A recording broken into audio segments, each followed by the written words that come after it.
السلام علیکم ورحمۃ اللہ وبرکاتہ۔ بسم اللہ والحمد للہ والصلاة والسلام علی رسول اللہ، اما بعد۔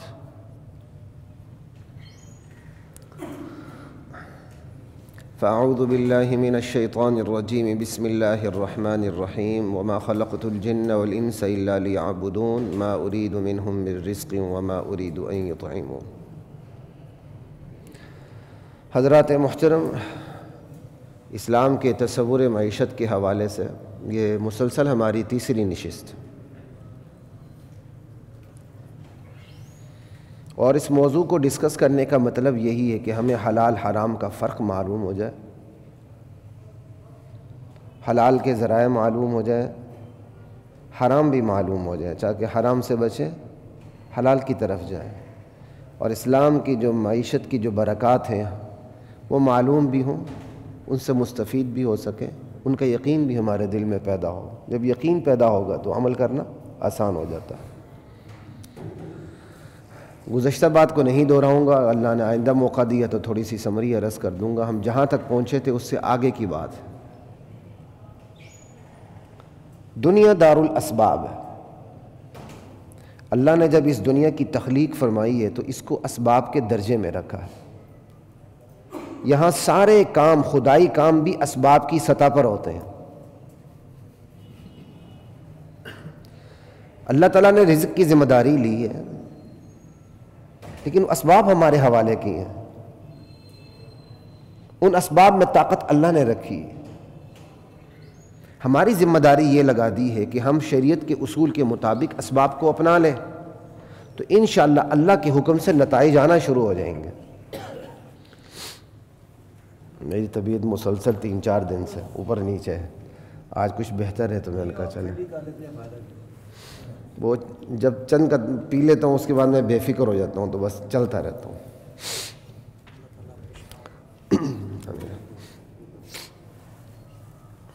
دنیا دار الاسباب ہے،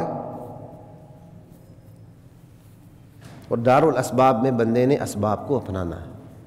اوپر سے من و سلوہ تو نہیں اترنا نا، ڈائریکٹ ہی۔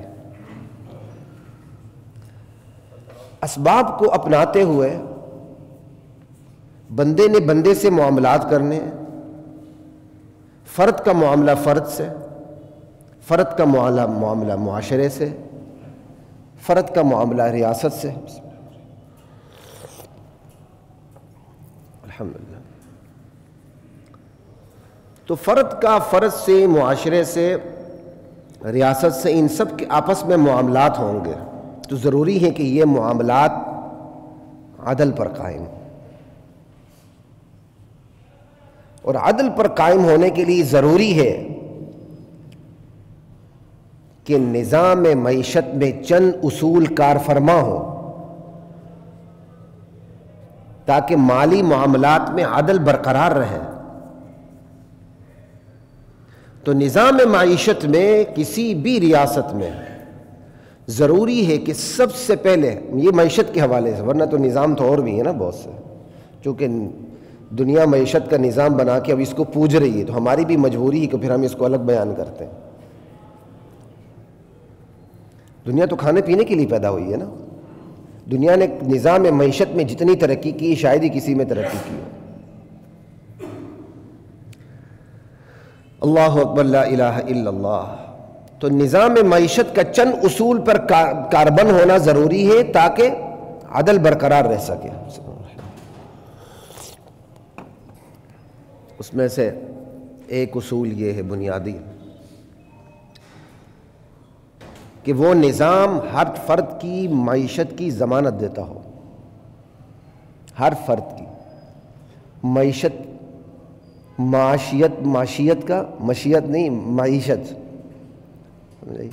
معیشت کا کفیل ہو، ضامن ہو۔ وہ نظام کسی بھی فرد کو اس کی بیسک نیڈ سے محروم نہ کرتا ہو۔ یہ صرف میں اس کی تشریحات میں نہیں جاؤں گا کیونکہ نظام معیشت کے اتنے پہلو ہیں کہ سال ادھر ہی لگ جائے، آگے رمضان بھی ہے۔ موٹے موٹے اصول ذکر کروں گا تاکہ حلال حرام کو سمجھنے میں بھی آسانی ہو، نصیحت کا سامان بھی ہو، اور اسلام کا تصور معیشت کا بھی ہمیں کچھ ناوا ہو جائے،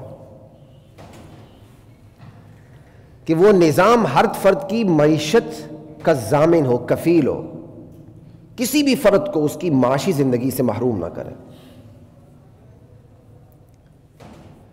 وہ نظام، دوسرا اصول یہ کہ معاشی ناہمواری کے اسباب کا خاتمہ کرے۔ وہ اسباب جو معاشرے میں معاشی ناہمواری پیدا کرتے ہیں وہ کتنے ہیں؟ اب اس پہ ہی پورا گھنٹہ لگ جائے گا، اس لیے آپ پڑھے لکھے لوگ ہیں، میں آگے چلتا ہوں۔ وہ نظام معاشی ناہمواری کے اسباب کا خاتمہ کرتا ہو، ساتھ ساتھ خود کو بھی دیکھتے جائیں، معاشرے کو بھی دیکھتے جائیں، اور ماشاءاللہ ریاست کو بھی دیکھتے جائیں کہ ہم کیا گل کھلا رہے ہیں۔ میرے سمیت ہر بندہ، فرد سے شروع ہو جائے اوپر تک جائے، کہ وہ نظام معاشی ناہمواری کے اسباب کا خاتمہ کرتا ہو، معاشی ناہمواری نہ آنے دے۔ معاشی ناہمواری کا مطلب یہ نہیں کہ ہر ایک کا معیار زندگی بلند ہو، اونچ نیچ رہے گی بھائی، ناہمواری اور چیز ہوتی ہے کہ بندہ جناب علی ہینڈ ٹو ماؤتھ بھی نہ رہے، ہینڈ ٹو ماؤتھ بھی نہ رہے، آ جائے سیدھے سڑک پہ بھکاری بن جائے، اس کو زندگی کے لالے پڑ جائیں، یہ کوئی ریاست نہیں ہوتی ہے۔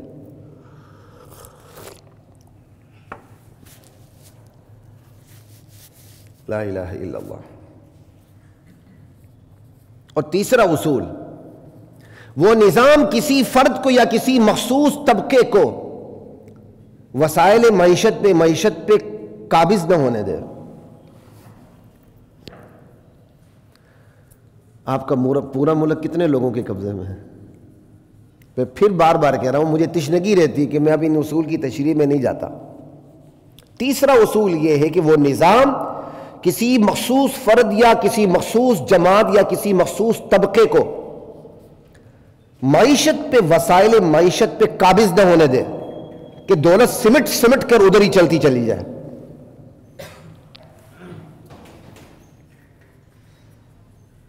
سمجھ آئی؟ اور چوتھی بات، اس نظام میں محنت اور اجرت میں توازن ہو۔ کون سا اصول اس ملک میں، خدا کی قسم بتائیے گا؟ یہ 4 بنیادی اصول ہیں۔ محنت اور اجرت میں توازن ہو۔ محنت کا معیار کیا ہے، اس کی مقدار کیا ہے، اس محنت کا صلہ کیا ملنا چاہیے، اس میں توازن ہونا چاہیے، بیلنس ہونا چاہیے۔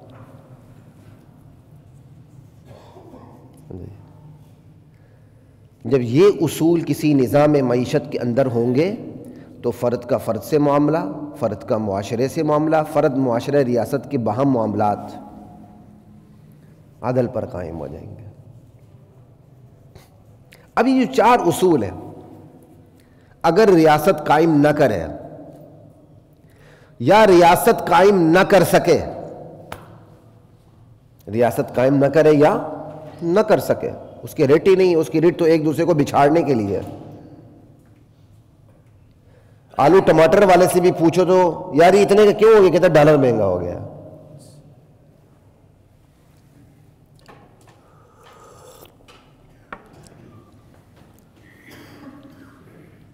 %20 مہنگائی اوپر سے آ رہی، 80% خود کر رہے ہیں۔ یہ میں نہیں کہہ رہا، یہاں مال روڈ کے نامی گرامی تاجر کہہ رہے ہیں۔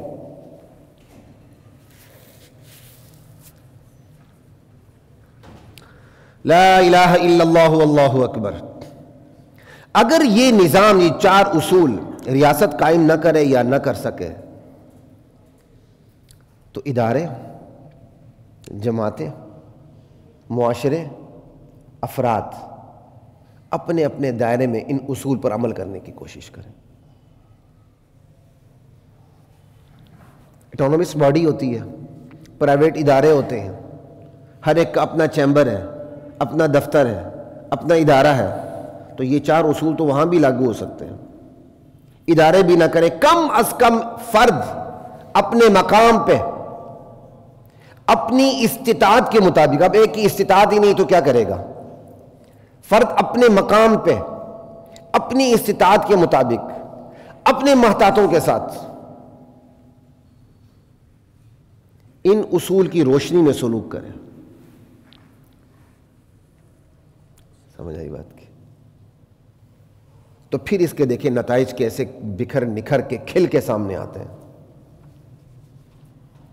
سب سے پہلے کیا ہوگا؟ جب ان اصول پہ عمل ہوگا، خوشحال افراد کی معیشت محفوظ بھی ہو جائے گی، مضبوط بھی ہو جائے گی. یہ خدائی نتائج ہے اوپر سے. آپ کسی کے روزگار کا ذریعہ بنے ہیں نا، اللہ آپ کے روزگار کو ضائع نہیں ہونے دے گا. آپ کسی کا ذریعہ بنے ہوئے ہیں. لیکن اگر آپ نے اس کو حقیر فقیر نیچ سمجھ لیا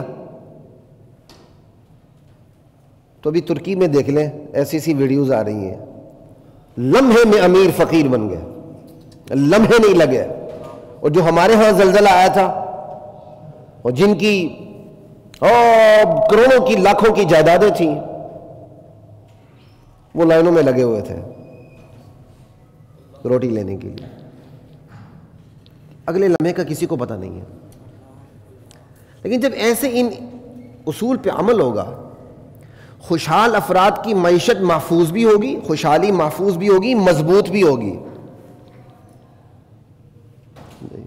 محفوظ مضبوط دونوں الگ چیزیں ہیں. اللہ تعالیٰ حفاظت بھی فرمائیں گے، اللہ اضافہ بھی فرمائیں گے. اپنے ہی ڈکیتیاں مار دیتے ہیں. سمجھے بات کی؟ لا الہ الا اللہ.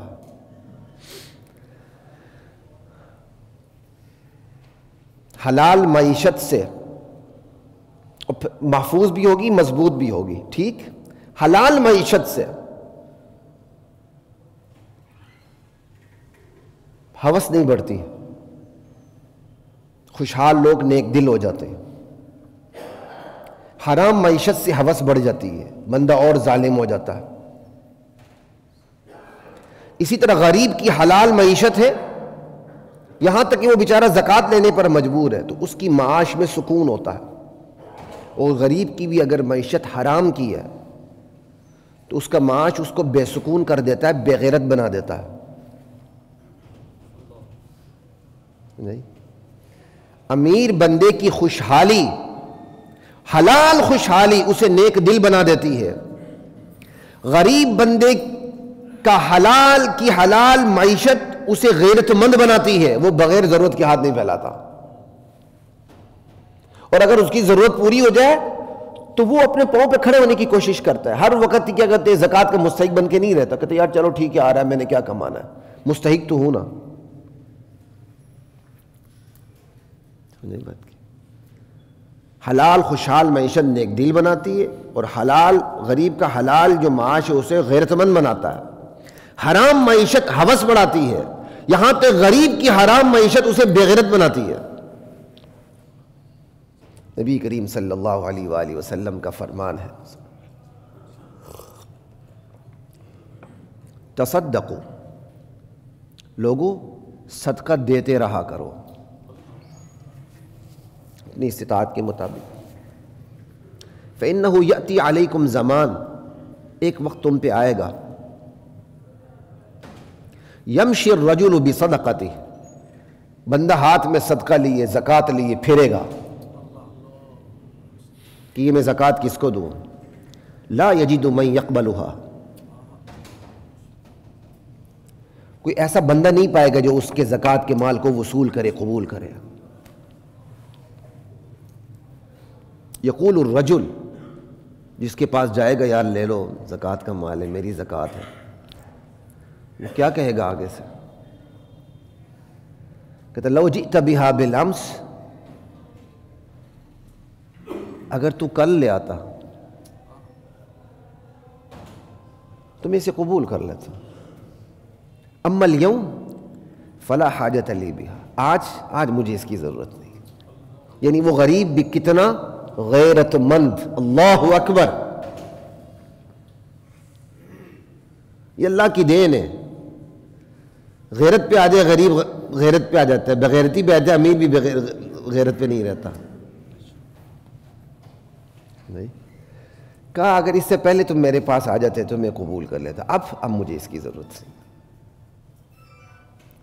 نہیں. تو نتیجہ یہ نکلا، خوشحالی جو ہے نا بندے کے اندر اچھی صفات کو ڈیولپ کر دیتی ہے. خوشحالی اچھے صفات کو ڈیولپ کر دیتی ہے، بشرطے کہ مسلمانوں کی حلال خوشحالی ہو، اس کے اندر اچھی صفات آ جاتی ہیں. اللہ اکبر. اہل مغرب خوشحال ہیں ہم سے، تو کچھ ان کے اندر کچھ صفات آ چکی ہوئی ہیں، اس خوشحالی کی وجہ سے ان کے اندر کچھ صفات آ چکی ہوئی ہیں، ٹھیک ہے. لیکن ان کی وہ صفات ان کو اپنے مقصد تخلیق تک نہیں پہنچاتی. کافر و مومن میں یہی فرق ہے. مومن بندے کو خوشحالی نصیب ہوتی ہے، معاشی سکون نصیب ہوتا ہے، تو اس کے اندر اچھی صفات پنپتی ہیں. وہ اچھی صفات اس کو اس کے مقصد تخلیق سے جوڑ دیتی ہیں. کافر کو اس کی اچھی صفات اس کے مقصد تخلیق سے نہیں جوڑتی، کیونکہ وہ مقصد تخلیق کا انکار کیے بیٹھا ہے، بلکہ اس نے اللہ کو دیس نکالا دے دیا. انا للہ و انا الیہ راجعون. معاذ اللہ، پتہ نہیں مجھے یہ الفاظ کہنے بھی چاہیے کہ نہیں. انہوں نے مرکزی حیثیت اللہ کو دی نہیں. انہوں کا انسان ہے، government of the people, by the people and for the people. ہم تو صرف جمہوریت کی تعریف پڑھتے ہیں نا، یہ ایک پورا عقیدہ ہے، یہ پورا عقیدہ جا کے پڑھ لیں بھائی. یہاں خدا نام کی کوئی چیز نہیں، خدا نام کی کوئی حقیقت نہیں ہے اس میں. لا الہ الا اللہ. انہوں نے مرکزی حیثیت انسان کو دے دی ہے. انسان کے لیے قوانین بنائے، چاہے معاشی ہیں، معاشرتی جو بھی ہیں، اوپر کا کوئی تعلق نہیں ہے. ہم نے اس کو اسلامی بنانے کی کوشش کی اوپر سے نیچے. رحمان بھی راضی رہے، شیطان بھی راضی رہے، دونوں کا کام چلتے رہے. سیکولر قوتیں بھی اس ملک کی راضی رہیں، قائد اعظم سیکولر تھے. مذہبی قوتیں بھی راضی رہیں کہ قائد اعظم کے سارے اعلانات ہی لا الہ الا اللہ والے تھے. اس ملک میں ساری کھچڑی پکی ہوئی، چل رہا ہے سارا. مذہبی والے اپنے کیا کہتے ہیں بھائی، قائد اعظم سیکولر ہو یا سیکولر نہ ہو، اسلام کے نفاذ سے اس کا کیا تعلق ہے؟ وہ تو جہاں مسلمان قوت پکڑے ان کو اسلام نافذ کرنا ضروری ہے. عجیب بات ہے بھائی. انہوں نے اسلام کی نفاذ کرنے نہ کرنے کو جناح صاحب کے ساتھ منسلک کر کے رکھا ہوا ہے، اور مذہبی جماعتیں بھی بیوقوف بنی بیٹھی ہیں، وہ دفاع پر اتر آتے ہیں. کیا دفاع کی ضرورت ہے؟ جہاں مسلمان قوت پکڑے وہاں ان کو اپنا نظام نافذ کرنا ان پر لازم ہے، نماز کی طرح. لا الہ الا اللہ واللہ اکبر. کافر کو اس کی اچھی صفات اس کو مقصد تخلیق سے نہیں جوڑتی، کیونکہ انہوں نے مقصد تخلیق کو وہ بلا بیٹھے. انہوں نے مقصد تخلیق میں اللہ کی جگہ انسان کو مرکزی حیثیت دے دی. لہذا جب کافر کے اندر اس کی خوشحالی کی وجہ سے، اس کے معاشی سکون کی وجہ سے کچھ اچھی صفات پنپتی ہیں نا، وہ اللہ سے نہیں جڑتا، وہ مخلوق سے جڑ جاتا ہے. وہ سب سے پہلے خود سے جڑتا ہے، انسانوں سے جڑتا ہے، کچھ سوشل کام کر لیتا ہے، بس اتنا ہی ہے. اللہ سے نہیں جڑتا، انسان سے جڑ جاتا ہے. اسی کو کاپی کرتے ہیں ہمارے والے، کیونکہ وہ ٹرینڈ سیٹر ہے، ہم ٹرینڈ فالوور ہیں. انشاءاللہ اس پر بھی نیکسٹ بات ہوگی اللہ تعالیٰ نے چاہا. ٹرینڈ سیٹر تو وہ ہیں، ہم تو ٹرینڈ فالوور ہیں. انہوں نے ٹرینڈ سیٹ کر دیا، ہم بھی ان کے پیچھے چل پڑے. ہم نے بھی بس خوشحالی کی وہی صفات بیان کرنی شروع کر دی جو ان کے اندر ایک آدھ ہیں. آگے ہم جانے کے لیے تیار نہیں ہیں اللہ تک. جو بندے کو اللہ تک پہنچا ہے وہاں تک ہم جانے کے لیے تیار نہیں.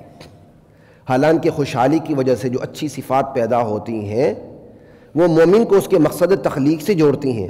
کافر نے اپنا راستہ روکا ہوا ہے، پھر بھی وہ اچھی صفات اس کے دل پر دستک دیتی رہتی ہیں کہ مقصد تخلیق کے لیے اس کا دل کا دروازہ کھل جائے. اور یہ باقاعدہ حدیث میں موجود ہے. فرزدق بڑا مشہور شاعر تھے. ان کا دادا صعصع بن ناجیہ المجاشعی رضی اللہ تعالی عنہ، ان کے دادا صحابی تھے. وہ بارگاہ نبوت میں موجود تھے. انہوں نے نبی علیہ السلام سے سوال کیا کہ یا رسول اللہ، زمانہ جاہلیت میں جب میں مسلمان نہیں تھا، میں نے بہت سے اچھے کام بھی کیے،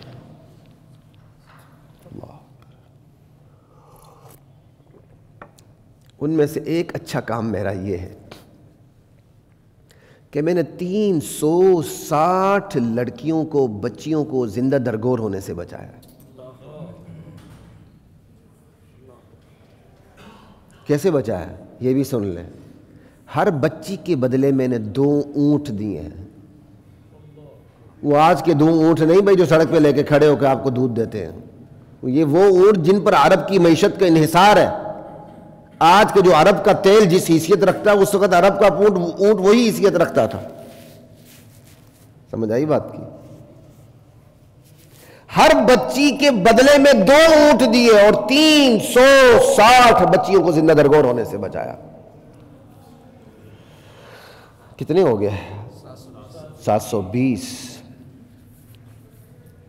اونٹ اور 360 بچیوں کو. 720 کی تو حیثیت چھوڑ دینا، 320 بچیوں کو. اللہ.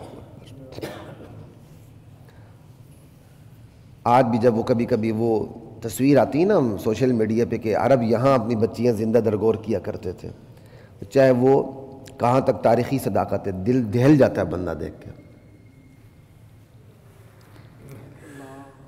اور انہوں نے کہا یا رسول اللہ مجھے، چونکہ میں نے یہ کام زمانہ جاہلیت میں کیے تھے، کیا مجھے اس کا کوئی اجر ثواب ملے گا؟ اللہ کے رسول نے اشارہ فرمایا اس کا اجر ثواب یہی ملا ہے کہ اللہ تعالیٰ نے تمہیں اسلام کی نعمت سے مالا مال کر دیا. اللہ اکبر. تو اچھی خوشحالی سے بھی جو اچھی صفات ڈیولپ ہوتی ہیں نا، وہ اچھی صفات جا کے مقصد تخلیق پہ دستک دیتی رہتی ہیں کہ کبھی تو اس کا دل کا دروازہ کھل جائے مقصد تخلیق کو پانے کے لیے. سمجھ آئی بات؟ لا الہ الا اللہ واللہ اکبر. اب آگے چلتے ہیں کیونکہ جو معیشت ہے چاہے وہ اسلامی معیشت ہو یا غیر اسلامی معیشت ہو، بنیاد تو 2 ہی ہیں، دولت کا حصول اور اس کا استعمال. تو ساری جتنی بھی بحثیں اس کے گرد ہی چلتی ہیں، ڈائریکٹلی انڈائریکٹلی. قرآن و سنت سے جو چیزیں سامنے آتی ہیں ہمارے معاشی اصول، ان میں سے ایک بہت بڑا اصول یہ ہے اللہ تعالیٰ نے حق کی معیشت میں مساوات رکھی. حق کی معیشت میں مساوات، معیشت میں نہیں، حق کی معیشت میں مساوات ہے کہ جب اللہ تعالیٰ نے کہہ دیا کہ تم نے حرام نہیں کمانا، حلال کمائی کرنی ہے، لا محدود وسائل پیدا کر دیے، وہ وسائل معیار میں بھی اعلیٰ، مقدار میں بھی اعلیٰ، لیکن ان میں امتحان کے طور پر حلال و حرام کی تقسیم کر دی. جب حلال و حرام کی تقسیم کر دی، اور اب اللہ تعالیٰ حلال راہوں پر تو پابندی نہیں لگائیں گے نا، بندہ تو پھر جکڑا جائے گا. کا کسب حلال کی راہیں تم سب کے لیے یکساں طور پہ کھلی ہیں. یہ ہے حق معیشت. کسب حلال کی تمام راہیں یکساں طور پر کھلی ہیں سب پہ. آج ہے ایسی بڑی بڑی مچھلیاں مارکیٹ میں اجارہ داری، وہ آپ کو قریب پھٹکنے نہیں دیتی، اور آپ کو قریب نہ پھٹکانے کے لیے باقاعدہ وہ قانون منظور کرواتی ہیں. انہی لاء کالجز کو دیکھ لیں، جو پرائیویٹ لاء کالجز، میں بھی پڑھاتا رہا ہوں تو تھوڑی بہت نو ہاؤ مجھے ہے. چند لاء کالجز پڑھ گئے تو جو بڑے لاء کالج پرائیویٹ تھے انہوں نے چھوٹوں کو روکنے کے لیے کیا کیا قوانین بنا دیے. کیمپس اتنا بڑا ہونا چاہیے، یہ ہونا چاہیے، وہ ہونا چاہیے، تاکہ کوئی چھوٹا لاء کالج چھوٹا موٹا اندر گھس ہی نہ سکے، پنپ ہی نہ سکے. صرف اپنی فیلڈ میں دیکھ لیں آپ کو پتہ چل جائے گا کہ کس طرح کسب حلال کی راہیں، معیشت کی راہیں روکی جاتی ہیں کہ مطلب ایک عام بندہ داخل ہی نہ ہو سکے. تو پہلا اصول یہ ہے کہ جب حلال کسب کی اللہ تعالیٰ نے حکم دے دیا تم نے کسب حلال کرنا ہے، اللہ تعالیٰ نے اس کسب حلال کے لیے تمام راہیں سب کے لیے مساوی کھول دی ہیں. کسی پہ پابندی نہیں لگائی کہ تو اس درجے کا مسلمان ہے لہذا کسب کا تو یہ طریقہ اختیار کر سکتے ہیں اور یہ طریقہ اختیار نہیں. وہاں حلال ہونا چاہیے. بندہ جاہل ہو، ان پڑھ ہو، پی ایچ ڈی ہو، عالم ہو، دانشور ہو، امتی ہو کہ نبی ہو، امتی ہو کہ نبی ہو، سب کے لیے یکساں طور پہ کھلی ہوئی ہے. یہ پہلا اصول. اور دوسرا اصول جو دوسری بات سمجھ آتی ہے کوئی بات نہیں، میری مجبوری آنے دو کیمرے میں، کیا فرق پڑتا ہے۔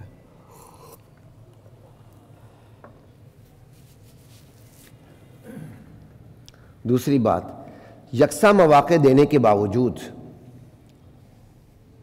معاشی مساوات نہیں رکھی، مساوات میں درجہ بندی رکھی ہے۔ کوئی غریب ہوگا، کوئی امیر ہوگا، کوئی زیادہ غریب ہوگا، کوئی زیادہ امیر ہوگا، ساری کلاسز کے اندر آئیں گی، upper class, middle class, upper middle class, lower class, پھر جتنی بھی کلاسز بن سکتی ہیں۔ اللہ تعالیٰ نے خود کہہ دیا، نحن قسمنا بینہم معیشتہم فی الحیات الدنیا، دنیا کی زندگی میں ہم نے تمہارے درمیان معیشت تقسیم کر دی ہے، لیکن ہم نے کیا کیا، سب کو یکساں نہیں رکھا۔ ورفعنا بعضہم فوق بعض درجات، درجات معیشت میں ہم نے ایک کو دوسرے پر برتری دے دی ہے۔ کیا کھل کے بات کی اللہ تعالیٰ نے۔ آج تک دنیا کا کوئی معاشی نظام خدا کے اس جملے کو کاٹ نہیں سکا۔ کارل مارکس تک بڑے نعرے لگائے معاشی مساوات کے، پلید دنیا سے چلا گیا لیکن کام نہیں کر سکا۔ ہمارے بعض ساتھیوں کے دماغ خراب بھی کر گیا، اب ان کے دماغ صحیح ہو رہے ہیں تو ان کا کوئی کمال نہیں ہے، اب تو اس کا سورج غروب ہو چکا ہے، لیکن جب ان کا سورج نصف النہار پہ تھا بڑے بڑے دانشور پھسل گئے تھے۔ قرآن کا یہ جملہ دیکھیں، درجے معیشت میں تم سب برابر نہیں ہو سکتے ہو۔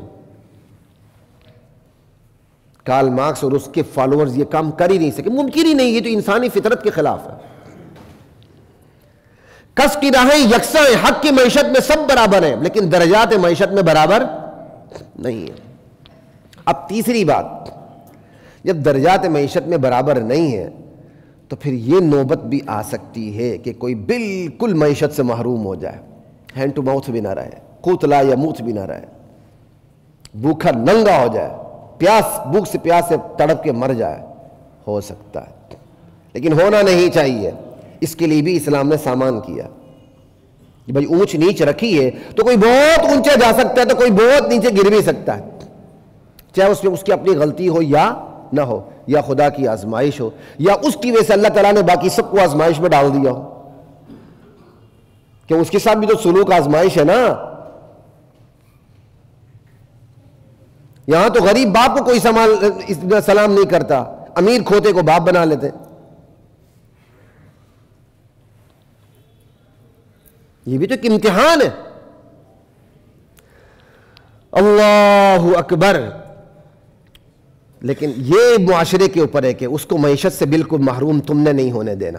یہ خدا کا امتحان ہے کہ اللہ تعالیٰ نے اس کا رزق تمہارے ہاتھوں میں دیا ہے، تمہارے ہاتھوں سے اب اس کے پاس جائے گا۔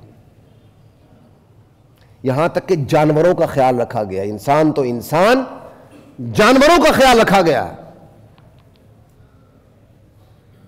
ایک فاحشہ عورت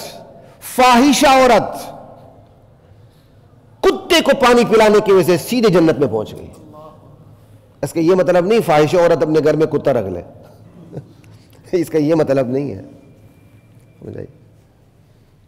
آج بڑی بڑی فاحشات نے کتے رکھے ہوئے ہیں، وہ کس مقصد کے لیے رکھے ہیں وہ آپ کو مجھ سے زیادہ پتا۔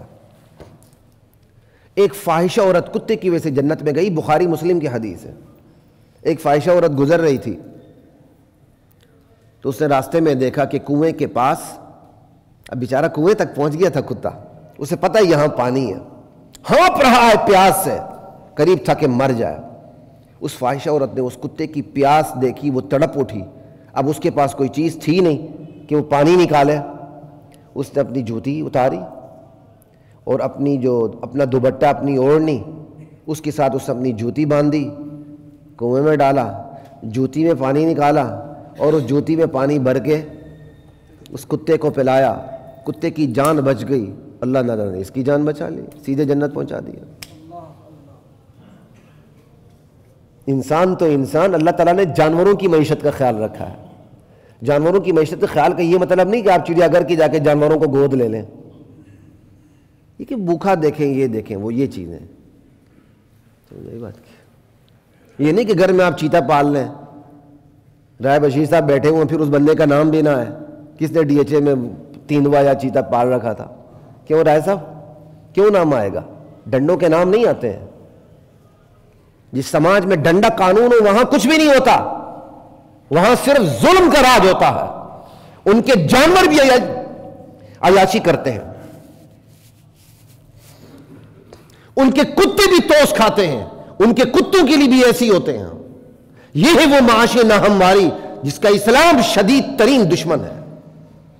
یہاں کسی کو خیال نہیں آتا، یہی لوگ گھروں کے اندر شیر چیتے رکھ کے باہر آ کے کہتے ہیں نفلی حج نہ کرو بھائی، بھوکے کو کھانا کھلاؤ۔ یہی لوگ، یہ ایک مستقل موضوع ہے، خدا کی قسم، لا الہ الا اللہ واللہ اکبر۔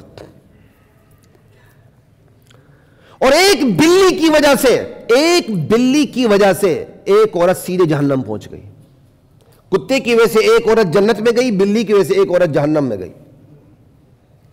یہ بھی بخاری مسلم کی حدیث ہے، کوئی کہانی نہیں ہے کہ ایک عورت نے بلی رکھی، اسے باندھ کے رکھا، اسے دانا دن کا کچھ نہیں دیا، اسے چھوڑا بھی نہیں کہ وہ اپنی خوراک خود تلاش کرے، اسی بھوک پیاس میں مر گئی۔ اللہ تعالیٰ نے اس کی پاداش میں اس عورت کو سیدھے جہنم میں دھکیل دی۔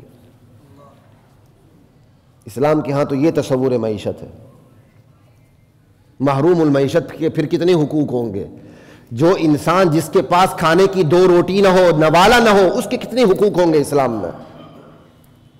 اس کا حق سب سے پہلے کس پر عائد ہوتا ہے؟ اگر کوئی بیٹی ہے، کوئی بیٹا ہے، کوئی بھائی ہے، اس کے گھر والوں پر، اس کے بلڈ ریلیشن پر۔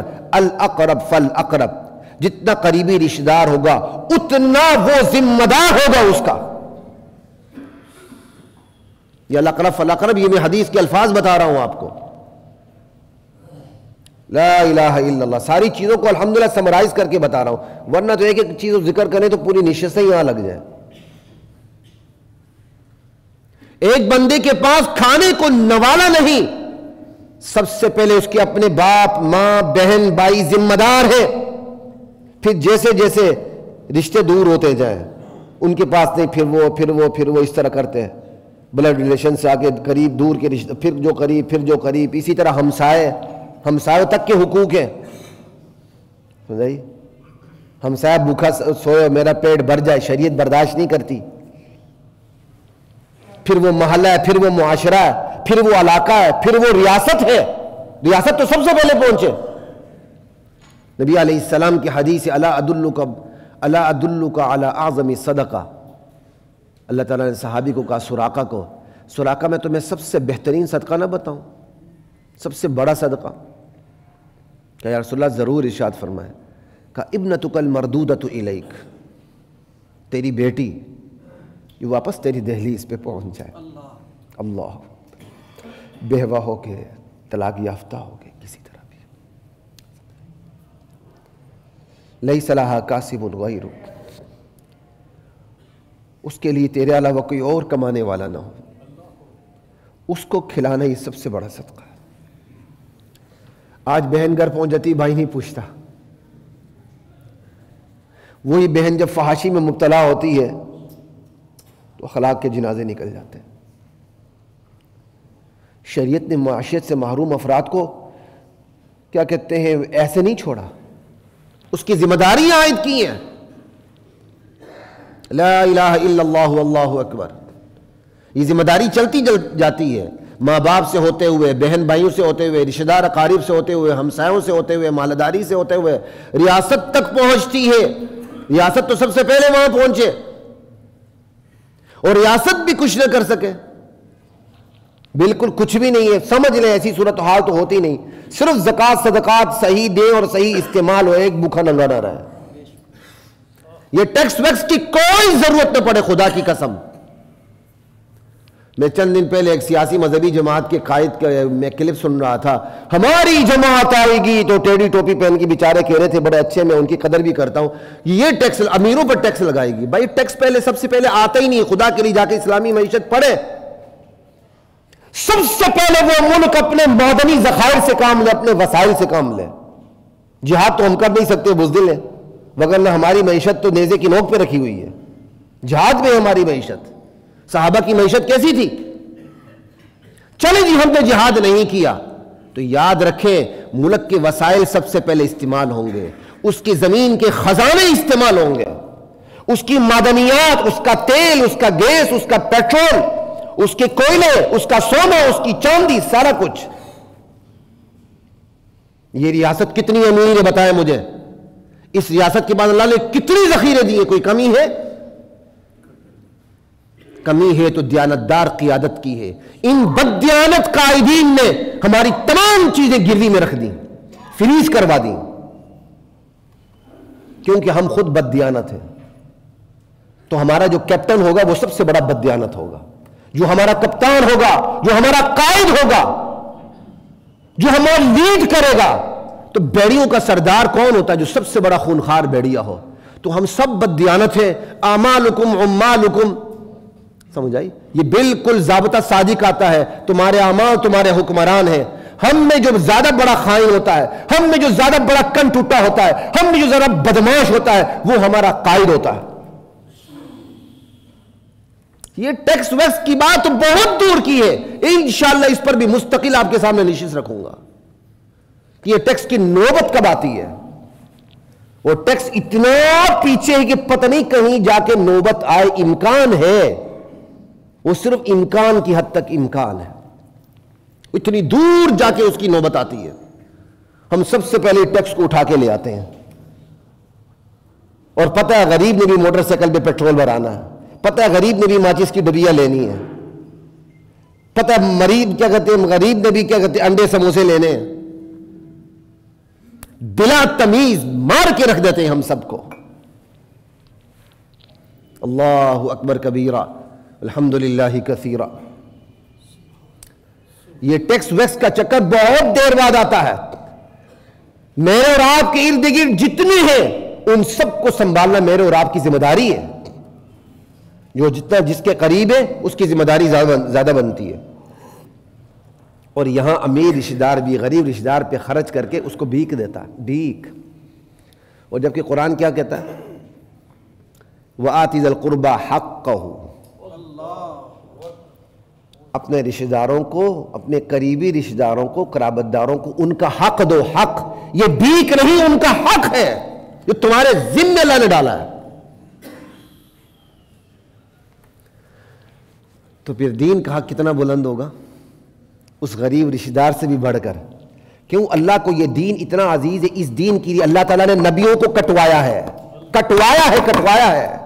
ذبح کروایا اس دین کے لیے. اللہ کو اپنا دین اتنا عزیز ہے. اور اللہ کو یہ دین اتنا عزیز ہے، اللہ تعالیٰ نے اس دین کی مدد کو براہ راست اپنی مدد قرار دیا ہے. اللہ کو مدد کی ضرورت ہے.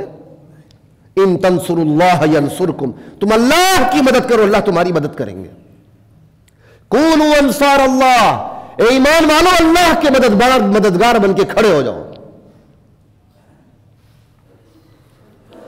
اگر ایک عام انسان، ایک گناہگار انسان، ایک کافر رشتہ دار، اللہ تعالیٰ نے یہ نہیں کہا جو تمہارا رشتہ دار مومن ہے، متقی ہے، تقویدار ہے، نمازی ہے، تہجد گزار ہے، اس پہ خرچ کرو. نہیں، تمہارا قرابت دار ہے، بس متقی ہو غیر متقی ہو جو مرضی ہو، اس کو لالے پڑ گئے، ایک نوالا اس کے پاس نہیں، جاؤ اس کی بھوک مٹاؤ، اس کی پیاس مٹاؤ. یہ حق ہے اس کا، یہ تمہاری بھیک نہیں ہے. اگر ایک گناہگار بدکار زانی انسان کو کھلانے پر بھی اللہ تعالیٰ امیر رشتہ دار کو مجبور کرتے ہیں تو خود دین کا حق کتنا بلند ہوگا. ہم تو دین کو بھی بھیک دیتے ہیں. جو مسجد میں 10 روپے چندہ دیتا ہے وہ کہتا ہے بس مسجد کی انتظامیہ کا صدر میں بن جاؤں، میری چلے. عموماً یہی ہوتا ہے، آپ کسی مسجد میں چلے جائیں آپ کو پوچھنے کی ضرورت نہیں پڑتی. تھوڑا سا آبزرو کریں آپ کو پتہ ہی چل جاتا ہے کہ اس مسجد کی انتظامیہ کے عہدیدار کون ہیں. ان کی باڈی لینگویج بتا دیتی ہے، ان کی گردن کا سریہ بتا دیتا ہے. بہت کم لوگ ہوتے ہیں جن کا پتہ ہی نہیں چلتا یار یہ مسجد کا کون سا عہدیدار ہے، یہ مسجد چلا رہا ہے، یہ فلاحی ادارہ چلا رہا ہے، مدرسہ چلا رہا ہے، یتیم خانہ چلا رہا ہے، رفاہی سکول چلا رہا ہے، پتہ ہی نہیں چلتا. چونکہ مسجد تو ایسی پبلک پلیس ہے نا کہ اس میں تو 5 وقت آنا جانا ہے، تو پتہ بہت جلدی چلتا ہے. کیوں؟ ہمارا تصور ہے ہم بھیک دیتے ہیں. جبکہ اللہ تعالیٰ غریب رشتہ دار کے بارے میں کہتے ہیں حق دو، حق بھیک نہیں، حق دو. وَآتِ ذَا الْقُرْبَى حَقَّهُ. والمسکین، مسکین کو اس کا حق دو. وابن السبیل مسافر کو اس کا حق دو. لا الہ الا اللہ واللہ اکبر. آج بہت کچھ کہنا تھا، وقت ہی ختم ہو گیا. جتنا میں مواد لے کے آیا تھا اس کا آدھا ہی بیان ہوا ہے. لا الہ الا اللہ. تو بات کر رہا تھا یہ ٹیکس کی نوبت بہت دور بعد آتی ہے، بہت دور بعد آتی ہے. سب سے پہلے زکوٰۃ اور صدقات، سمجھ آئی؟ زکوٰۃ صدقات کے بعد، اور یہاں بھی یاد رکھیں وفی اموالہم حق للسائل والمحروم، ضرورت مندوں کے مالوں پر مانگنے والوں کا اور جو غیرت سے نہیں مانگتے ان کا بھی حق ہے. یہ زکوٰۃ کے علاوہ قرآن کہہ رہا ہے.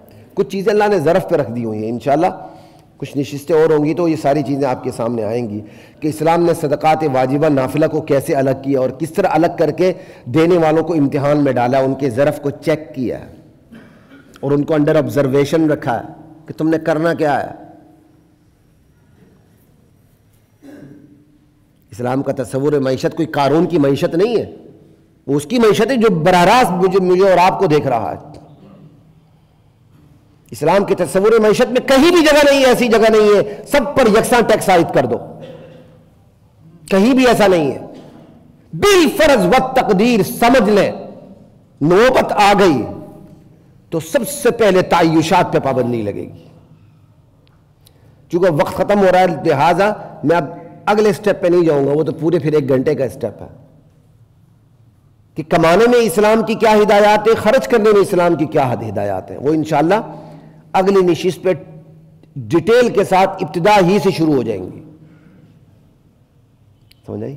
کیوں کمانا ہے، کیا کمانا ہے، کیسے کمانا ہے، کتنا کمانا ہے، کب کمانا ہے، کہاں کمانا ہے، کیوں خرچ کرنا ہے، کیا خرچ کرنا ہے، کیسے خرچ کرنا ہے، کتنا خرچ کرنا ہے، کب خرچ کرنا ہے، کہاں خرچ کرنا ہے.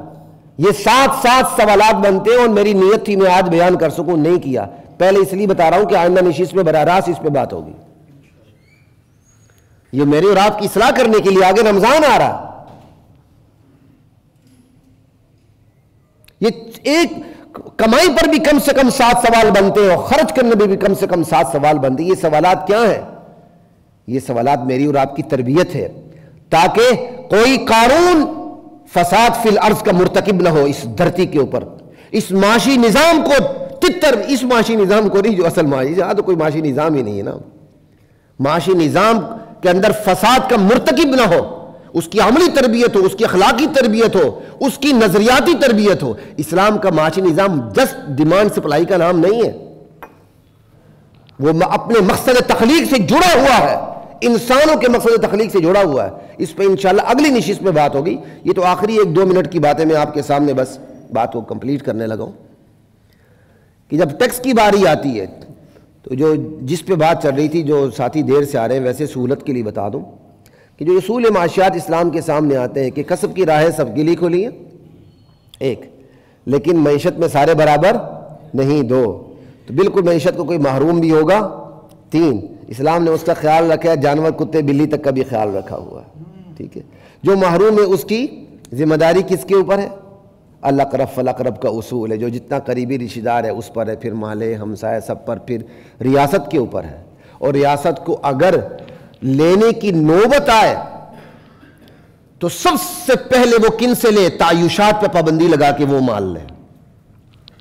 یہ نہیں کہ سب پر یکساں ٹیکس عائد کر دے، ماشاءاللہ.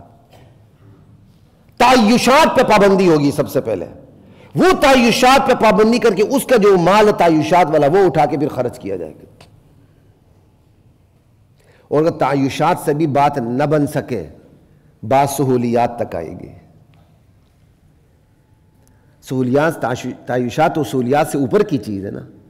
تعیشات کو بھی قابو میں لا کے بات نہ بنے تو پھر سہولیات پہ بات آئے گی کہ سہولیات اٹھا لی جائیں گی. اس سے جو معیشت سے محروم افراد ہیں ان کی روزی کا سامان کیا جائے گا. سہولیات سے بھی بات نہ بن سکے تو پھر ضروریات پہ آئیں گی، جو بیسک نیڈز ہے بندے کی، ان کو آگے پیچھے کر کے یہ بھی نہ مرے وہ بھی نہ مرے جو مر رہا ہے. ایک تو یہ کلاسیفیکیشن درجہ بندی ہو گئی. اور دوسری طرف سے دوسری، سب سے پہلے جو ہائی فائی کلاس ہے، اپر کلاس، اس کو پکڑا جائے گا. لاؤ بھائی اپنا سرمایہ اللہ کے لیے خرچ کرو. تعیشات، سہولیات اور ضروریات، ان کو اس لیے الگ کیا. ضروری نہیں کہ جو ہائی فائی کلاس کا، اپر کلاس کا ہو وہ تعیشات میں مبتلا ہو، اس لیے یہ دو کلاسیں الگ میں نے آپ کے سامنے رکھی ہیں. ضروری نہیں کہ بہت بڑا امیر، بہت بڑا عیاش پرست بھی ہو، ایسا نہیں ہوتا. یہاں تو بڑے بڑے غریب بڑے بڑے عیاش پرست ہوتے ہیں بھائی، ہاتھ میں 2 ٹکے آئے تو صحیح، جب تک وہ ختم نہ ہو انہیں آرام ہی نہیں آتا. جب تک جا کے وہ مجرا دیکھے نا، اس پر ویل نہ چلے، اس کو ختم نہ کرے، وہ تو آرام سے بیٹھتے نہیں. پھر 2-3 لنگوٹ کس کے آ جاتے ہیں کمانے کے لیے، پھر 2 روپے کما کے پھر بن جاتے ہیں قارون، چلے جاتے ہیں. تو تعیشات کا تعلق عمارت سے نہیں ہے، یہ ذہن نفسیات سے ہے. ہاں جو امیر بہت ہوگا اس کو مواقع بہت ہوتے ہیں. اپر کلاس کو پکڑا جائے گا، اس سے کچھ لیا جائے گا، پھر اس سے نیچے لوئر اپر کلاس کو پکڑا جائے گا، پھر اپر مڈل کلاس کو پکڑا جائے گا، پھر مڈل کلاس کو، پھر لوئر مڈل کلاس کو، اس طرح نیچے نیچے آتے جائیں گے. یہ بھی امکانی حد تک ضوابط ہیں، وگرنہ دنیا میں کبھی اس کی نوبت نہیں آئی. آج یہ ملک اسلامی معاشی نظام کو سامنے رکھتے ہوئے اپنے ذرائع آمدن کو، اپنے وسائل کو، اپنے زمین کے خزانوں کو استعمال کرے. خدا کی قسم 1 روپے ٹیکس لگانے کی ضرورت نہیں ہے. لیکن ہمارے ہاتھ بندھے ہوئے ہیں. کیوں؟ ہم خود شیطان ہیں. ہم نے وہ کام کیے ہیں کہ وسائل ہوتے ہوئے بے وسائل ہیں. ہمارے وسائل ہیں، ہم دیدار بھی نہیں کر سکتے. یہ خدا کا انتقام ہے ہم سے. اللہ ہمیں اس صورتحال سے نجات عطا فرمائے. سمجھائی بات کی؟ انشاءاللہ باقی باتیں جو میں نے کہی ہیں اگلی نشست میں ہوں گی. وآخر دعوانا الحمدللہ رب العالمین.